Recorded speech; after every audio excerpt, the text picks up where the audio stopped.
Hello, I'm Harriet Wolf, President of the International Psychoanalytical Association.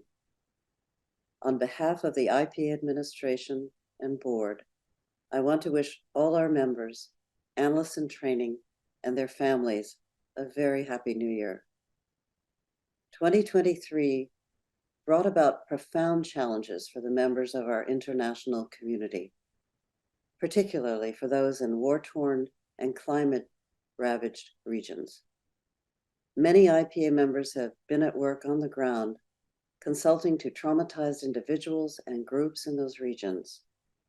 IPA committees, including PACE, COCAP, COOP, COFAP, and the committees of IPA in the community and the world, have offered psychoanalytic understanding and interventions in situations that have stretched them beyond the bounds of toxic othering as we have known it. We witness lifelong injury or death to children, women, families, innocent citizens, and those in combat. During these times of crisis and the complexities of war and natural disasters, psychoanalysts are prepared to hold a space for thinking, greater understanding, and support for humanitarian values. As citizens of the world, we deplore evidence of hate, objectification of fellow human beings, and relentless violence. While we reflect on the past year, I hope we can also look forward into a new year that brings greater room for rational thinking, peace in war-torn areas, and recognition of all we have to be grateful for. We constitute a profession that is not only profoundly devoted to humanitarian values, but also to an ethical responsibility for the other.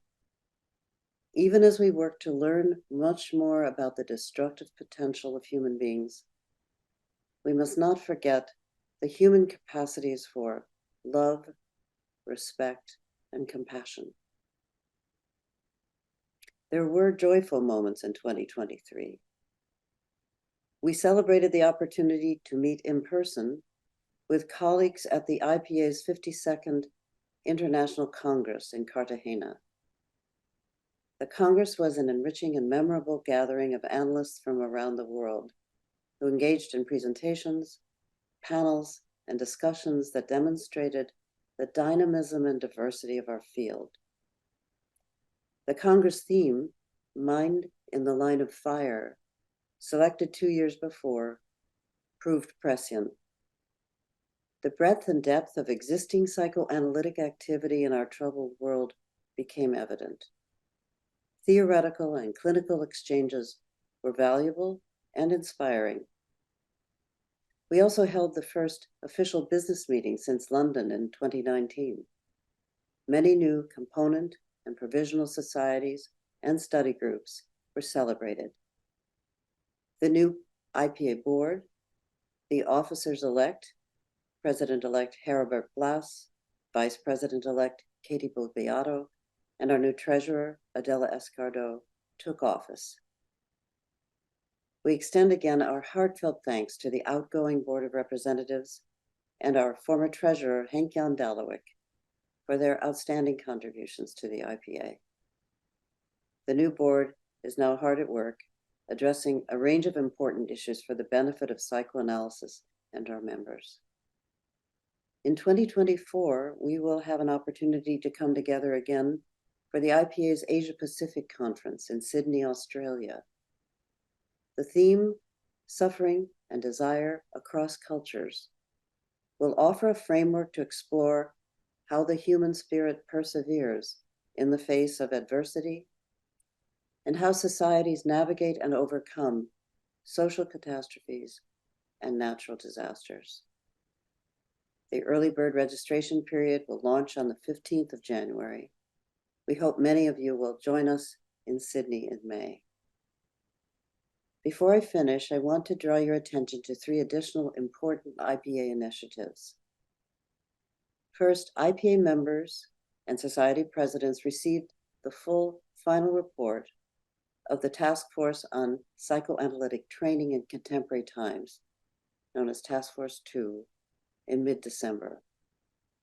Task Force 2's report provides recommendations for the use of technology with specific reference to psychoanalytic training.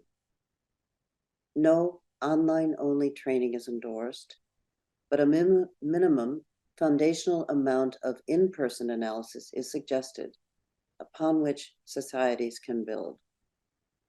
I strongly encourage all members to read the report, which is well-written, informative, and represents 4 years of concentrated attention to the use of technology in training. The board votes on the recommendations at its next in-person meeting in March 2024. Another important initiative is the planning of the next IPA Congress, which will be held in Lisbon, the 30th of July to the 1st of August, 2025. The IPA's events team, Congress Working Group, and the Congress Program Committee are exploring innovative approaches and a new Congress format. We'll provide updates about these developments throughout the new year. Finally, the IPA currently recognizes 4 official working languages: English, French, German, and Spanish. In early 2024, members will be invited to vote on a change to the rules, which will add Portuguese as a 5th working language. We believe that incorporating Portuguese as an official language is an important step towards greater access and engagement for our many Portuguese-speaking members. In closing, I want to extend my sincere thanks to Adriana Prangler, Vice President, Adela Escardo, our Treasurer, the Board of Representatives, the chairs and members of our committees, and the staff at Lexicon.